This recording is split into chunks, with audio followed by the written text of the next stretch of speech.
예, 제가 이렇게 썼습니다. 신앙생활을 무너뜨리는 여러 가지 다양한 요소들이 즐비하지만 온갖 것들이 우리를 무너뜨리려고 하겠지만 이 중에서도 이 라오디게아 시대의 3대 거악, 큰 악이라고 하죠. 빅3라고 할 수 있겠죠. 할 수 있는 것은 다음 세 가지입니다. 이를 확인하고 단호히 척결해서 하여 복된 신앙생활을 우리 모두 해 나가십시다. 라고 제가 이야기를 했습니다. 자, 여러 가지 중에서 세 가지만 골랐는데요. 가장 두드러진 이 시대의 트렌드라고 할 수 있는데 중도 포기라 그래요. 중도 포기.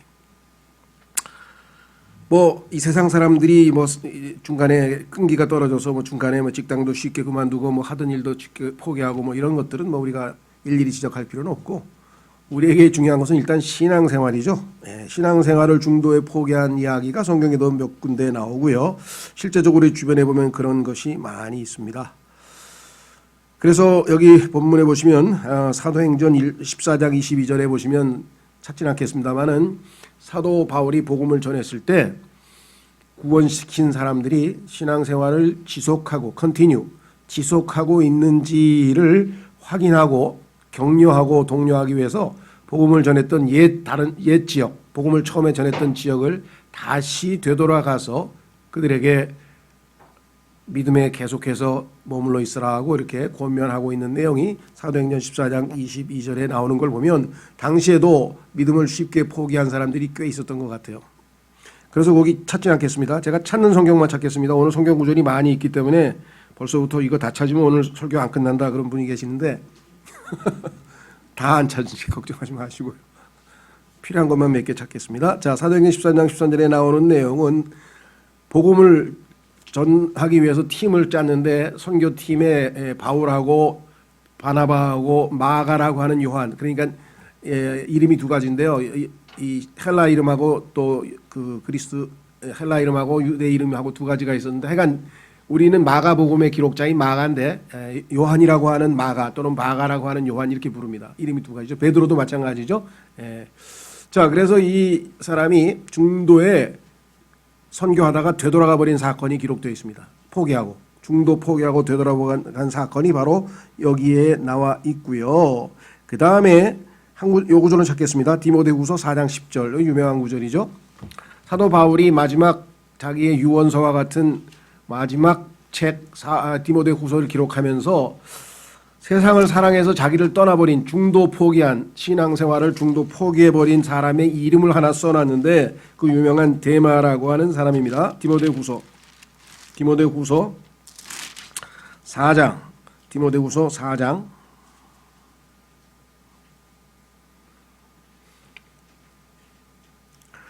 디모데후서 4장 우선 7절에 보면 자신의 신앙 고백은 이렇게 됐습니다.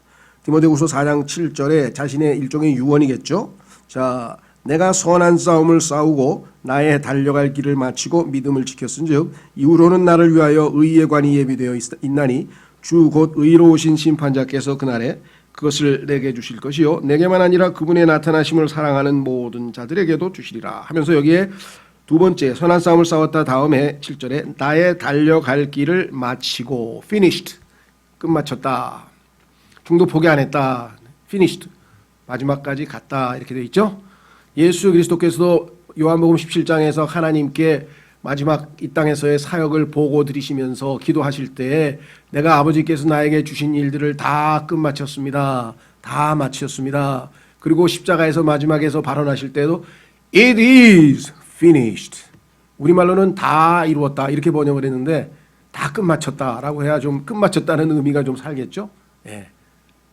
자, 그래서 예수님도 그렇게 말씀을 했고 또 요한복음 13장 1절에서 다락방에서 비밀 마지막 그 이너서클이라죠. 주님의 측근들과 함께 마지막으로 친밀한 교제를 마지막으로 하실 때에도 그분께서는 그들을 끝까지 사랑하셨다. 중도에 사랑하는 거 포기 안 하시고 끝까지 사랑하셨다라고 성경에 기록되어 있는 것을 보게 됩니다.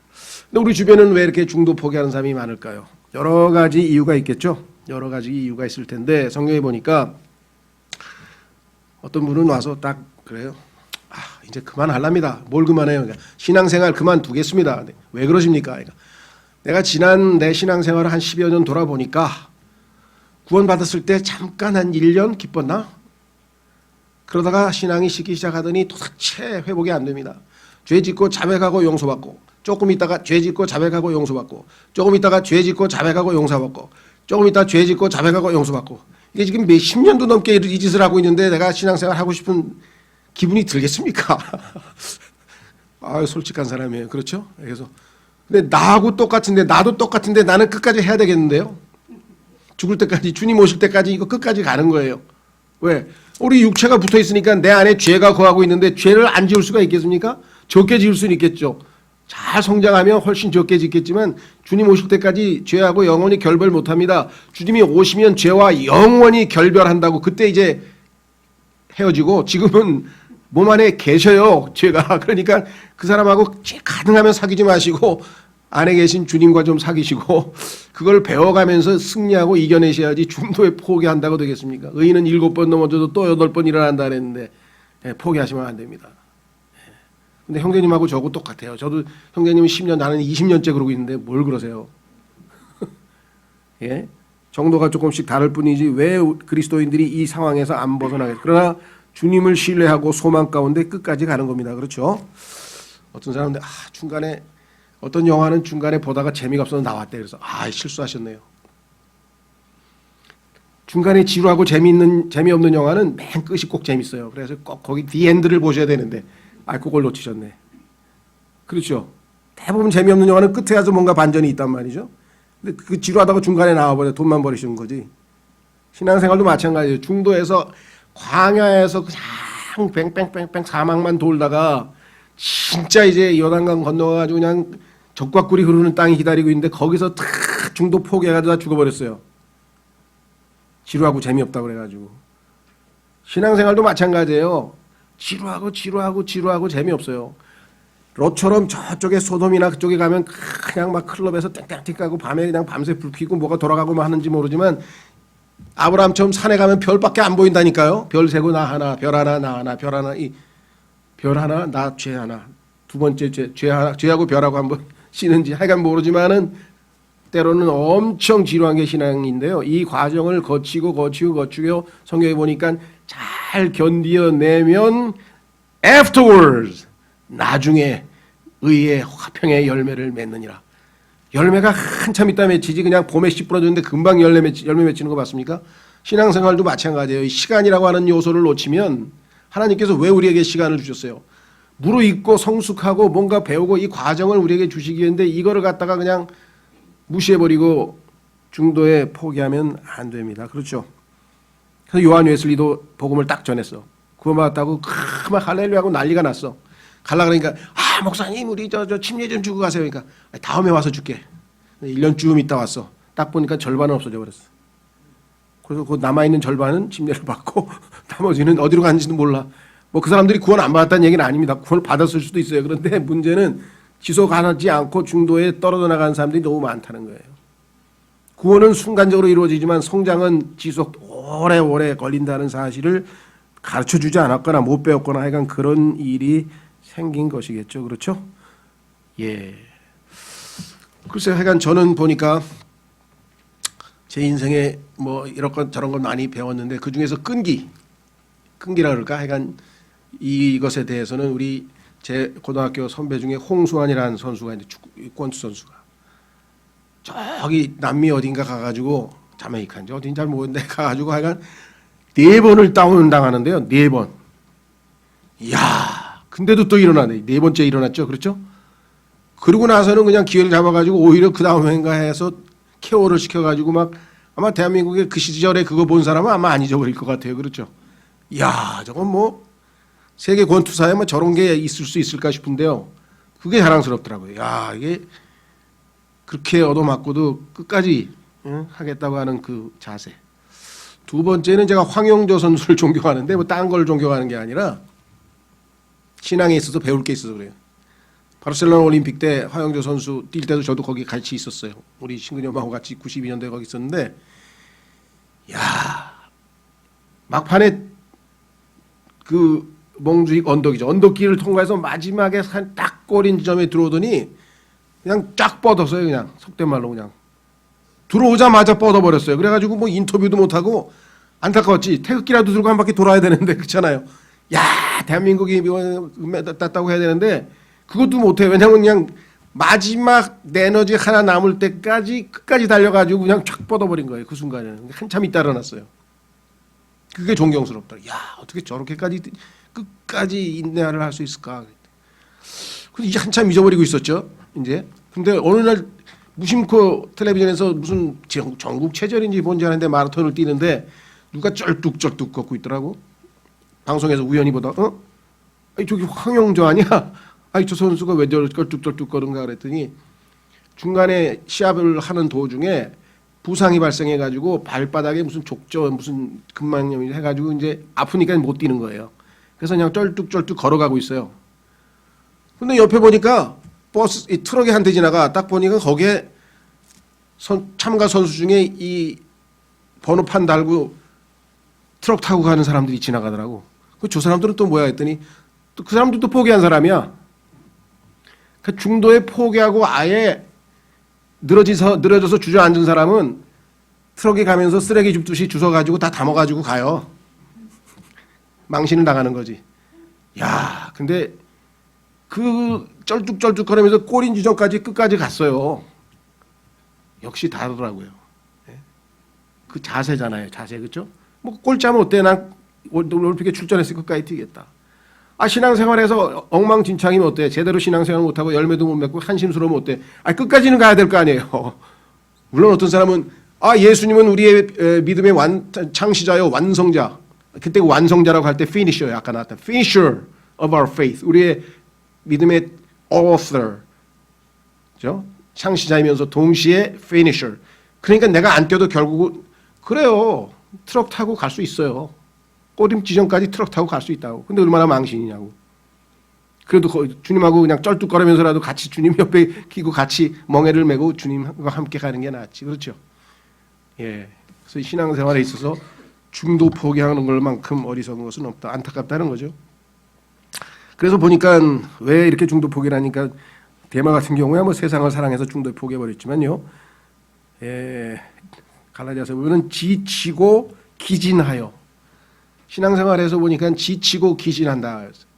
하나님의 징계가 있을 때도 지치고 기진해서 낙심하지 말고 제발 좀 잘 견뎌내서 나중에 열매 맺는 삶을 살자 힘내자고 권고하는 게 바로 히브리서에 나와 있는 것이죠.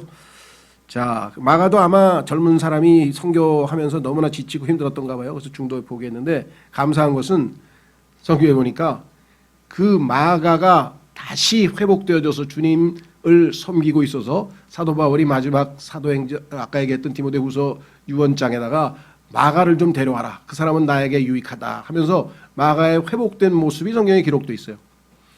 그러니까 바울처럼 finished, my course 그게 제일 이상적인 것이고 중간에는 뭐야 마가처럼 한번 포기했다가 그래도 다시 돌아와서 다시라도 그렇죠 회복이 된 그 사람이 그 다음이고 대마처럼 저 멀리 가버린 사람은 정말 그리스도의 심판석에 가서 정말 부끄러움을 당하겠죠. 그렇죠?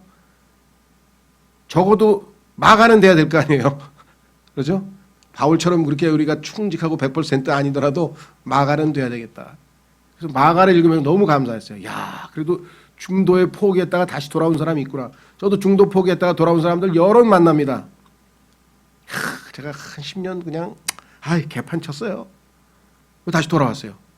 돌아온 게 얼마나 다행이에요. 그렇죠? 지금이라도 뜁시다. 지금이라도 뜁시다.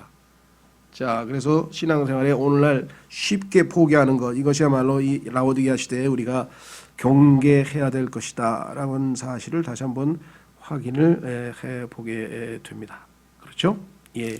자, 그래서 첫 번째는 중도 포기하지 말자. 이것이 우리의 이 테마고요. 주장이고요. 두 번째는요. 게으름입니다. 게으름. 게으름은 하여간 제가 천성적으로 예수님 믿기 전서부터 치명적인 저의 결점이 게으름이었어요. 근데 이게 신앙적으로 아주 충만할 때는 조금 놔뒀다가 다시 요요 현상이라 그러죠. 다시 돌아가요. 이거 하여간 저는 하여간 이 게으름과의 싸움이 저의 신앙생활의 상당 부분을 차지하고 있는 것 같아요. 뭐 또 다른 사람들은 다른 거가 있겠죠. 예. 자, 성경에 보니까 히브리서 11장 6절 찾겠습니다. 히브리서 11장 6절. 성경에 보면 부지런이라는 단어가 쉬운 한 번이 나와요. 하나님께서는 부지런하신 분인 것 같아요. 그래서 부지런한이라는 표현을 성경에서 쉬운 한 번이나 사용하셨는데 히브리서 11장 6절에 아주 중요한 표현이 나옵니다. 히브리서 11장 6절. 그러나 믿음이 없이는 하나님을 기쁘게 하지 못하나니 그분께 가는 자는 반드시 그분께서 계시는 것과 또 그분께서 부지런히 자신을 찾는 자들에게 보상해 주시는 분이심을 믿어야 할지니라. 제 기억으로는 개역성경에 이 부지런이라는 단어가 빠진 것 같아요. NIV에도 빠져 있고. 그런데 이 부지런히를 빼면 안 돼요. 그렇죠. 부지런히 찾는 거하고 다른 거지. 그렇죠. 부지런히 연습한 사람은 상 메달 따지만 연습을 했는데 부지런히 안 한 사람은 메달 못 따는 것처럼 하나님께서도 보상을 하는 조건으로 부지런히 찾으라. 이게 부지런히라는 말이 분명히 성경에 확실하게 기록되어져 있죠. 자, 그 다음에 우리가 한번 살펴볼 구절들은 거기 쭉 많이 나와 있는데, 글쎄요, 저는 저에게 제 얘기를 듣고 반대하는 사람들도, 반대 의견을 제시할 사람들도 많이 있을 텐데, 하여간 저는 일단 성경에 있는 것을 제 나름대로는 그렇게 받아들인다, 이렇게 말씀을 좀 드리고 싶은데요. 성경에 보니까 하나님께서 인간에게 정해놓으신 노동시간, 요즘에 52시간 막 싸움 벌이고 막 법안 만들고 난리가 났는데, 무려 20시간 추가해서 하나님께서는 인간에게 72시간을 노동하라 그랬대요. 성경에 보면 낮과 밤으로 되어 있는데 낮에는 일하라 그랬어요. 그럼 낮은 12시간이에요. 그렇죠? 12시간 일하고 8시간 자고 4시간 휴식하고, 요렇게 하면은 죄 지을 시간이 별로 없어. 딱 적당하게 피곤하게 해가지고 딱 잠자고, 그렇죠? 밥 먹을 때 하나님 12시간 일하게 힘 주셔서 감사합니다. 맛있는 밥 주셔서 감사합니다 하고 가족들하고 같이 찬송도 하고 또 재밌게 놀기도 하고, 하여간. 그런데 노동시간이 줄어들기 시작하면서 조금씩 빠져가지고 지금 20시간을 빼자 그러는데요. 그 노동시간이 빠지는 시간들을 사람들은 거의 대부분이 죄를 짓는 데 써. 자, 한번 확인해 보겠습니다. 창세기 6장. 오늘날은 더 그래요. 자, 워라벨이라는 말 들어보셨죠? 워라벨? Work and Life Balance라 그래가지고 너무 인간이 노동만 하고 그냥 일만 하고 사는 게 무슨 인생이냐. 라이프. 삶이 있어야 되지 않느냐. 근데 그 삶이 건전한 삶이면 좋아요. 근데 이게 전부 죄 짓는, 먹고 마시고 놀고 뻘거벗고 이거 성경에 나오는 우상 숭배하는 그런 짓을 해놓고서는 무슨 라이프라 그래. 그게 무슨 라이프야.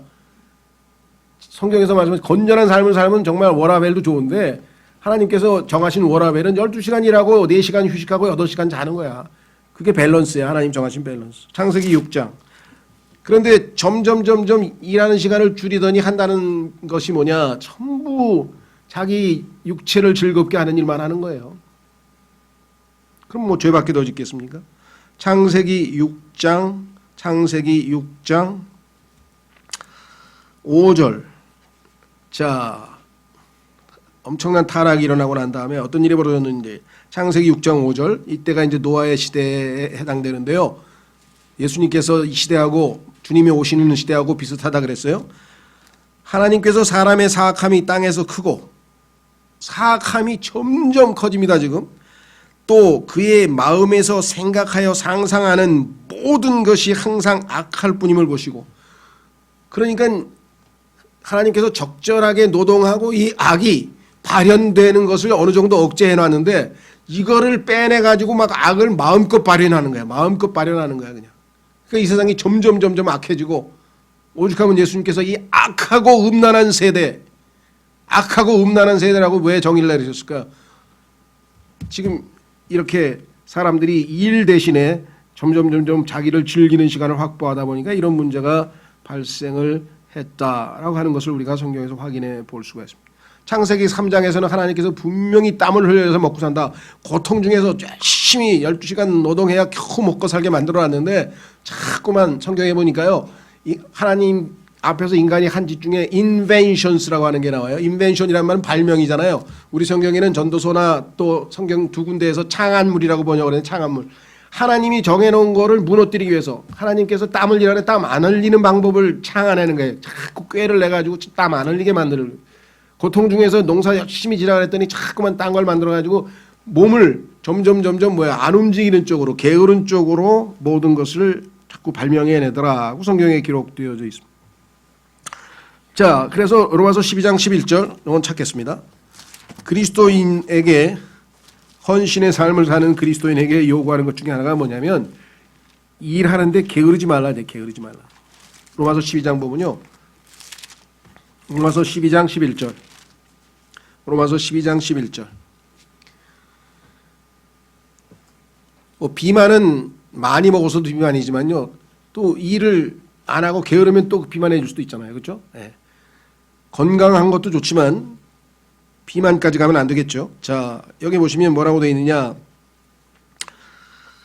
12장 11절에 일을 게을리 하지 말고 영이 뜨거운 가운데 주를 섬기며, 열심히 일하라 이 말이죠. 자, 전도서도 한 구절 찾겠습니다. 10장 18절, 전도서 10장 18절. 게으름이 가져다주는 여러 가지 부작용, 전도서 10장 18절, 전도서 10장 18절. 심한 게으름으로 말미암아 건물이 썩으며 손이 놀므로 집이 뚫려 새느니라. 그래서 왼쪽으로 조금 가시면 9장으로 가십니다. 전도서 9장 10절, 전도서 9장 10절. 최선을 다해서, 있는 힘을 다해서, 이런 뜻이겠죠. 무엇이든지 내 손이 해야 할 일을 얻는 대로 내 힘으로 그것을 하라. 내가 가게 될 무덤 속에는 일도 없고 계획도 없고 지식도 없고 지혜도 없느니라.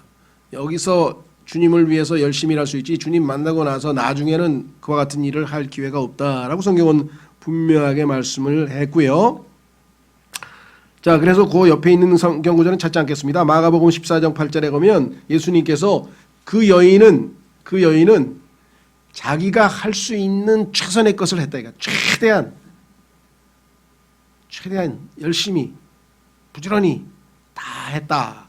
반면에 거기 옆에 나와 있는 디모데전서 5장 13절로 가보겠습니다. 이건 찾아보겠습니다. 교회 안에서 벌어지는 게으름에 대해서 성경에서 언급을 해놓은 구절인데요. 디모데전서 5장 13절, 디모데전서 5장 13절.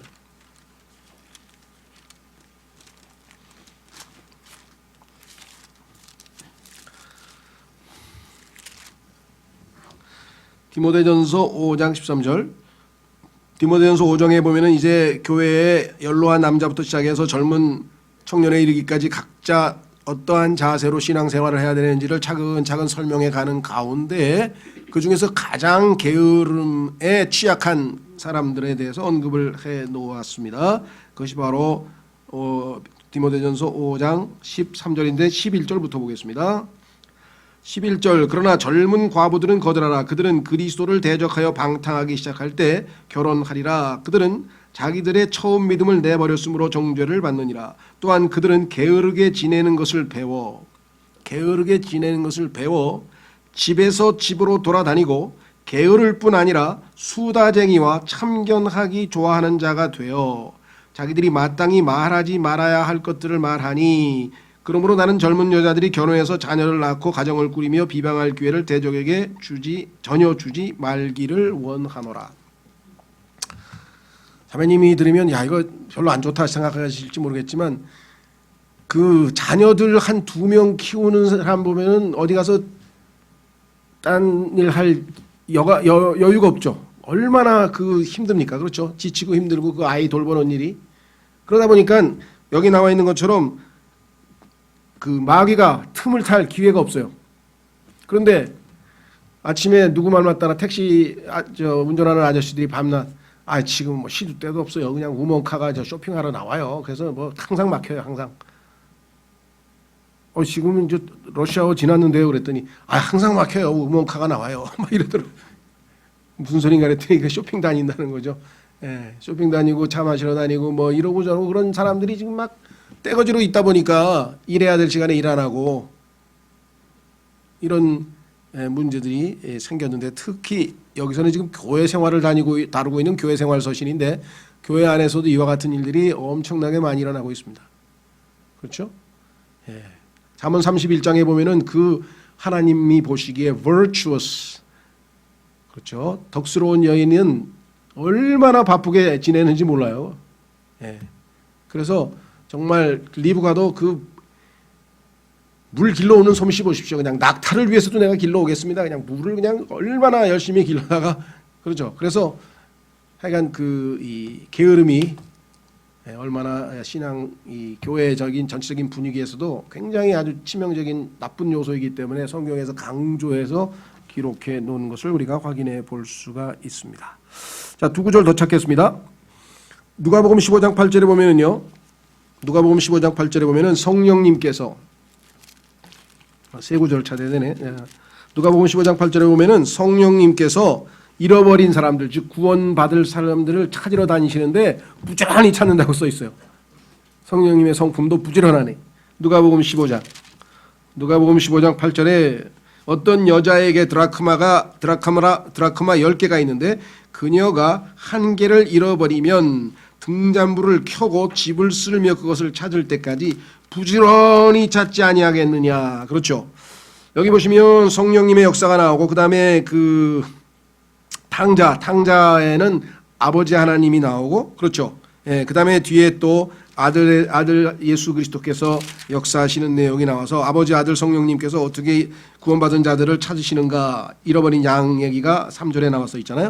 잃어버린 양을 찾는 목자이신 예수님, 그렇죠. 드라크마 하나를 잊어버린 것을 찾는 성령님, 또 아버지, 이렇게 해서 삼위일체가 구원을 시키기 위해서 구원받을 자들을 찾는 장면이 나오는데 그 중에서도 드라크마, 즉 성령님께서 동전 하나를 찾기 위해서 얼마나 부지런히 찾느냐라는 얘기가 나와요. 예수님, 하나님께서도 이렇게 부지런히 찾고, 그래서 아까 부지런히 찾는 자에게 보상하신다고 분명하게 말씀을 했죠. 예, 그래서 우리는 부지런히 첫 번째 해야 될 일이 뭐냐? 부지런히 주의 음성에 귀를 기울이라. 성경에서 diligently, 부지런이라고 하는 단어가 처음 나오는 장면이 하나님의 음성을 부지런히 귀를 기울이라는 말이에요. 출애굽기 15장 26절 찾아보겠습니다. 출애굽기 15장. 출애굽기 15장 26절인 25절로 써 있네요. 잘못 썼습니다. 26절일 겁니다, 아마.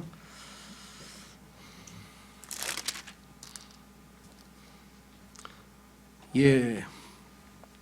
출애굽기 15장 26절 이르시되 내가 주 내 하나님의 음성에 부지런히 귀를 기울이고 그의 눈앞에서 옳은 것을 행하며 그의 명령들을 귀담아 듣고 그의 모든 법규를 지키면 내가 이집트 사람들에게 내린 이 질병 중 하나도 너에게 내리지 아니하리니 나는 너를 치유하는 주니라. 자, 부지런히 음성에 귀를 기울여. 그렇죠?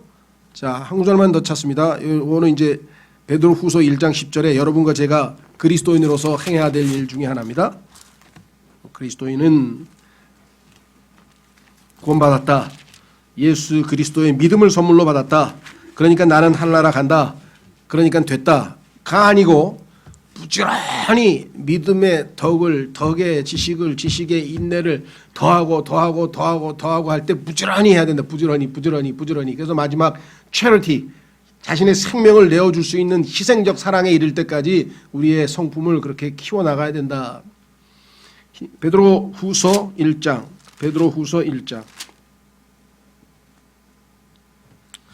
10절. 자, 우선 보시면은요. 10절. 그러므로 형제들아 더욱 열심을 내어 너희를 부르신 것과 선택하신 것을 확고히 하라. 너희가 이것들을 행하면 결코 넘어지지 아니하리니. 자, 이 얘기는 무슨 소리냐? 앞에 5절부터 보시면 이것과 더불어, 자, 이것은 앞에 나와 있는 1절부터 5절까지인데요. 열심을 다하여. 자, 이 열심을 다하여라고 하는 단어에 의역이 돼 있어요. 이것은 뭐냐면 all diligence야. 직역을 하면 부지런한의 명사 부지런함이 들어가 있어요. 부지런하게 이런 뜻이에요. 너희의 믿음에, 자, 예수님을 믿고 믿음을 얻었죠. 그 다음에 예수 그리스도의 성품 중에 미덕, 그래서 덕을, 그 다음에 예수 그리스도를 알아가는 지식을, 그 다음에 절제의 인내를, 인내의 경건을, 경건의 형제의 친절을, 형제의 친절의 사랑을 더하라. 7절에 보니까 사랑을 더하라. 그래서 그리스도의 인생은 플러스 인생입니다. 플러스, add, 더하라. 플러스, 8개까지 계속 플러스, 마이너스 없습니다. 플러스. 그러면 처음 시작할 때는 뭐예요? 세상의 욕심과 경건치 아니한 것 두 가지. 마이너스 2개 있어요. 성경에 보니까. 자, 그래서 계속 더하고. 근데 이걸 어떻게 해요? 부지런히. 최대한 부지런히. 자, 이렇게 되면 어떤 일이 벌어지는가? 10절. 그러므로 형제들아 더욱 열심을 내어라는 표현이에요. 이게. 더욱 열심을 내어라고 하는 표현이 부지런이라고 하는 뜻이에요. 아까 얘기했던 바로 giving all diligence라고 하는 표현이 여기에 나와 있죠. 그렇게 하면 결코 넘어지지 아니한다. 중도에 넘어지지 아니하고 끝까지 갈 수 있죠. 그러면 11절 보세요. 이렇게 우리 주 구원자 예수 그리스도의 영존하는 왕국에 들어감을 너희에게 어떻게 한다고요? 주께서 풍성하게 여기 나와 있네요. 그렇죠? 죄송합니다. 너에게 풍성히 베푸시리라. 한나라에 들어갈 때 아주 여유 있게 기쁨으로 충만하게 들어간다 이 말이에요. 그냥 엎드려 가지고 주님이 보실까봐 창피해서 막 기어가지고 그냥 안 보나 막 이러고 막 기어가지고 막 이러고 안 들어가고 더 여유 있게 들어가려면 이렇게 신앙생활하라 이게. 그래도 기어라도 들어가는데 뭐 어때 뭐 됐어요 그런 사람이 있어요. 근데 하나님께서 됐어요 하면은 벌써 데려갔을 텐데 아직 남겨두신 거 보면 아직도 뭐예요? 조금 더 하라 이게. 조금 더 하라 이게. 좀 더 하고. 그래서 부지런히 우리가 신앙생활 하는 것이 그리스도인으로서 가장 중요하다. 자, 4번은 안 찾겠습니다. 지난번 배우셨죠? 기억나세요? 에스겔서 16장 49절에 보니까 소돔의 죄악들 정 가운데 게으름의 풍성함 이렇게 딱 들어가 있어요. 게으름의 풍성함. 소돔 시대의 특징이 뭐예요? 게으름의 풍성함이잖아요. 그러니까 그리스도인으로서는 정말 이 문제하고는 성경에 보니까 죄와 싸우되 너희가 피를 흘리기까지 싸우지 아니하였다. 그런데 피를 흘리기까지 싸워야 될 게 이 게으름이에요. 주님 오실 때까지 부지런히 주님께서 사방을 부지런히 돌아다니시면서 선을 행하셨다고 예수 그리스도의 행적에 대해서 사도행전 10장에 나오잖아요. 자, 세 번째, 사람을 기쁘게 함. 자, 이것은 갈라디아서 1장 오늘 본문을 읽었으니까 한번 찾아보겠습니다. 다시 한번. 갈라디아서 1장의 사도 바울이 뭐냐면은 내가 사람을 기쁘게 하는 사람이냐? 아니다 이거죠. 자, 갈라디아서 1장 10절. 내가 지금 사람들을 설득하느냐 하나님을 설득하느냐 혹은 사람들을 기쁘게 하려고 애를 쓰느냐 내가 아직도 사람들을 기쁘게 한다면 결코 그리스도의 종이 아니니라. 원래 우리가 배웠던 그 구절 너무 유명하니까 이제 안 찾겠습니다. 잘 아실 테니까. 첫 번째 성경 구절에 요한계시록 4장 11절에 우리 만물 인간 포함해서 온 우주 만물의 모든 것들이 창조되고 그 다음에 지금 계속해서 존재하고 있는 목적은 for thy pleasure. 주의 기쁨을 위해서 우리는 존재하고 창조되었다 그랬잖아요. 그렇죠? 자, 그런데 주님의 기쁨을 위해서 창조되었는데 나를 기쁘게 하거나 사람을 기쁘게 하면 어떡하냐 이게. 자, 그래서 성경에 보니까 8장 29절 이것도 찾지 않겠습니다. 많이 찾았어요. 예수님께서 말씀하시기를 내가 항상 하나님이 기뻐하시는 일을 했더니 하나님께서 나를 결코 혼자 내버려 두지 않으셨다. 항상 하나님이 나와 함께 하고 싶어 하셨다. 왜? 내가 하는 일마다 하나님을 기쁘시게 해드렸더니. 너무나 상식적이죠. 그렇죠? 여러분들을 항상 기쁘게 하고 즐겁게 해주는 사람은 어떻게 되겠어요? 당연히 같이 있고 싶지. 그게 바로 아버지와 아들과의 관계에서 나왔어요. 그러니까 우리가 하나님과 더 밀착할 수 있는 방법은 그분을 기쁘시게 하는 일이겠죠. 그런데 자, 요한복음 12장으로 가서 찾아보겠습니다. 이거는 요한복음 12장에 가면은 무슨 일이 벌어졌느냐? 하나님이 아니라 사람들의 칭찬을 추구하는 사람이 있어요. 요한복음 12장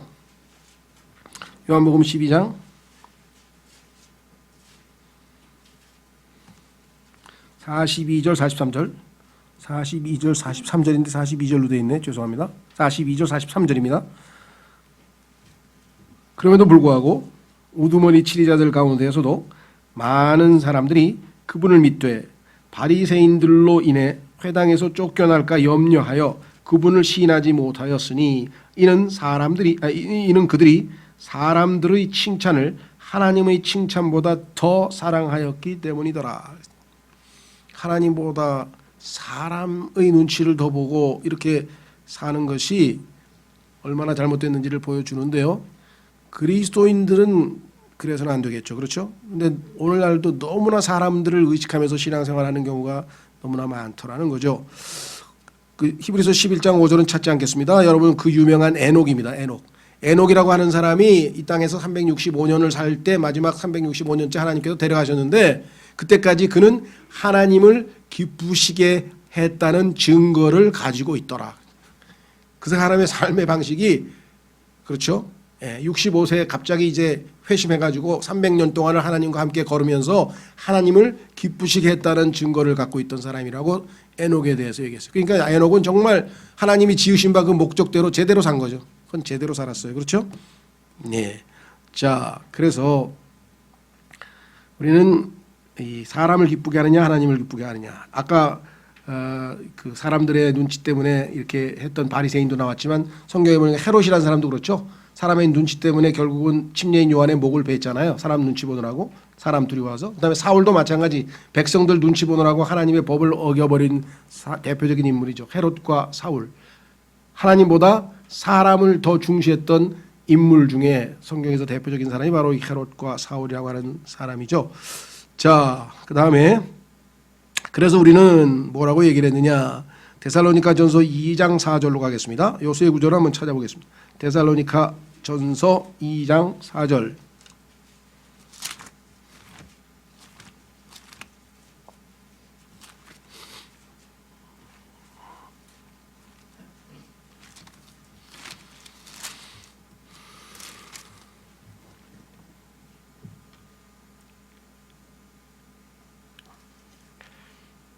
다만 우리는 하나님의 허락을 받아 복음을 위탁받은 대로 말하노니 이것은 사람들을 기쁘게 하려 함이 아니요 오직 우리의 마음을 시험하시는 하나님을 기쁘게 하려 함이라.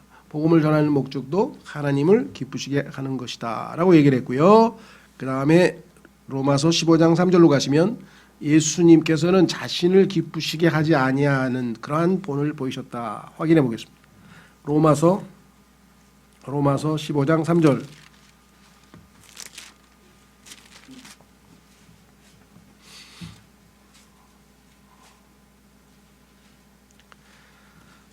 자, 로마서 15장 3절 1절부터 보시겠습니다. 로마서 15장 1절부터 그런즉 우리 죄송합니다. 우리 강한 자들은 마땅히 약한 자들의 연약함을 담당하고 우리 자신을 기쁘게 하지 말아야 하리라. 우리 각 사람은 자기 이웃을 기쁘게 하여 그의 이 유익을 구하고 그를 세워주어야 할지니라. 기록된 바 주를 모욕한 자들의 모욕이 나를 덮쳤나이다 함과 같이 그리스도께서도 자신을 기쁘게 하지 아니하셨느니라. 자, 여기 보면 조금 오해할 만한 구절이죠. 왜? 사람을 기쁘게 하지 말라 그랬는데 2절에 우리를 이웃을 기쁘게 했다 그랬잖아요. 자, 이렇게 이해하셔야죠. 나를 기쁘게 할 것인가 남을 기쁘게 할 것인가. 나가 아니고 나를 기쁘게 할 것인가 남을 기쁘게 할 것인가라고 하는 문제에 있어서 나를 부인하고 나를 희생하고 남을 기쁘게 하면 이게 하나님을 기쁘게 하시는 거예요. 그런데 인간을 기쁘게 할 건가 하나님을 기쁘게 할 건가, 인간의 생각을 따를 건가 하나님의 생각을 따를 건가, 이 둘 중에서 인간의 생각을 따라가면 이건 사람을 기쁘게 하는 거예요. 그러니까 인간과 하나님을 비교할 때는 당연히 하나님이지만 나와 남 중에서 남을 택하는 게 바로 하나님을 기쁘시게 하는 일이다. 이거죠. 예수님도 그래서 자기를 기쁘게 하지 아니하고 단 이웃을 더 기쁘게 했다라고 성경에 나와 있죠. 무슨 말 이해가 되시겠죠? 예. 자, 그래서 여기 사람을 기쁘게 하지 말라 그랬는데 왜 이웃을 기쁘게 했냐 그랬는데 나하고 이웃하고 나왔을 때는 이웃을 기쁘게 하는 게 당연히 하나님을 기쁘게 하는 거고요. 반면에 인간과 하나님 사이에서 하나님 말씀대로 살 것인가 인간의 생각대로 살 것인가 해서 하나님 말씀대로 살면 당연히 하나님을 기쁘시게 하는 거겠죠. 자, 그래서 여기서는 바로 그 말씀이죠. 자, 마지막으로 한 구절 찾습니다. 에베소서 6장 6절. 여기도 비슷한 말씀인데요. 에베소서 6장 6절 말씀.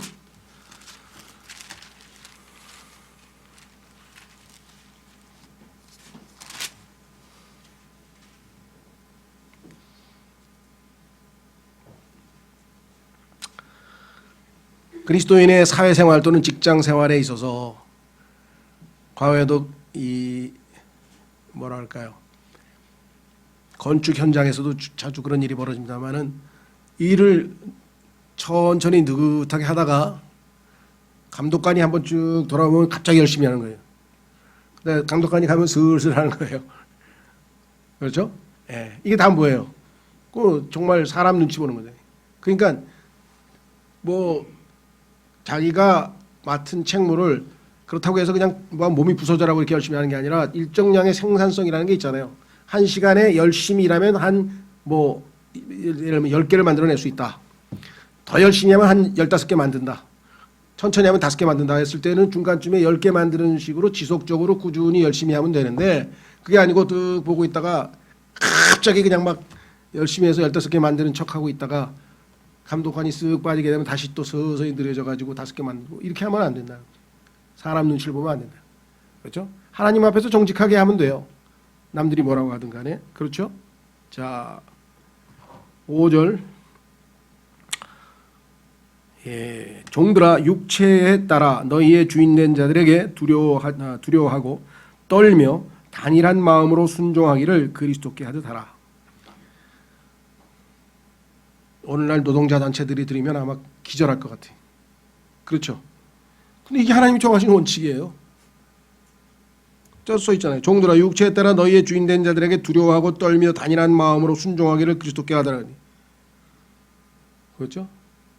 근데 뭐 우습게 여기를 밥 먹듯이 하고 뭐 저항하고 막 뭐 조직적으로 막 노조 만들어가지고 뭐 대항하고 막, 이게 다 지금 갑질하는 사람이 너무 많아서 그러는 건데요. 물론 그 말을 틀렸다고 하는 건 아니에요. 그리고 또 무슨 이 주인들이 잘했다는 얘기가 아니라 제가 얘기하고 싶은 것은 하나님께서 정해놓은 질서. 하나님께서 아내에게 남편에게 목적하는 게 무슨 아내가 남편이 무슨 똑똑하고 훌륭하고 뭐 그런 차이가 있어 그러니까, 하나님께서 이 우주의 모든 질서를 정하신 하나님께 정해놓은 법칙이잖아요. 그리고 나이든 머리가 희끗희끗한 사람을 존경하라, 그 윗사람으로 여기라고 한 것도 하나님 성경에서 정해놓은 거잖아요. 또 고아와 과부를 돌아보라, 그 어렵고 힘든 사람은 돌아보자잖아요. 고아와 과부를 돌아보면 이거는 좀 좌파 정책인데, 이건 우파 정책인데. 좌파 우파가 어디 있어요 성경에? 예. 하나님 생각만 있는 거예요. 성경에 보면 하나님의 의견을 중시해서 바르게 하면 되는 거죠. 그렇죠? 자, 여기에서 지금 분명히 이 사회의 질서 중에 하나는 뭐냐면 자기에게 노동의 대가를 제공하는 사람이 주인인데요. 이 사람에 대해서는 어떻게 해야 되느냐. 6절. 사람들을 기쁘게 하는 것 같이 눈으로 섬기지 말고 그리스도의 종들로서 마음으로부터 하나님의 뜻을 행하여 선한 뜻으로 섬기기를 주께 하듯 하고 사람들에게 하듯 하지 말라. 어떤 사람이 무슨 선한 일을 행하든지 그가 매인 자든지 자유로운 자든지 주에게서 바로 그것을 받을 줄을 너희가 아느니라.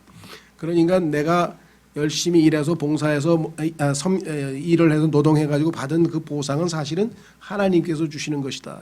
골로새서에서도 주께서 보상을 주시는 것이에요. 그래서 우리가 주님을 섬기듯이 그렇게 하는 것이죠. 그래서 그리스도인은 사람 눈치 보지 아니하고 하나님을 기쁘시게 하는 그 원칙에 따라 에녹처럼 우리가 살아야 되겠죠. 그래서 오늘 세 가지, 특별히 이 마지막 라오디게아 시대에 우리가 잘못하면 넘어지기 쉬운 이 세 가지 악한 일들, 이 악덕, 거대 3대 악을 우리가 한번 좀 하나님 말씀을 통해서 살펴보고 우리의 마음을 새롭게 하고 또 마음의 허리를 동여서 긴장하고 정신을 차려서 우리가 새 출발하는 계기로 삼아보려고 합니다. 오늘 주신 말씀을 마음에 새기면서 잠깐 하나님께 기도하는 시간을 갖도록 하겠습니다.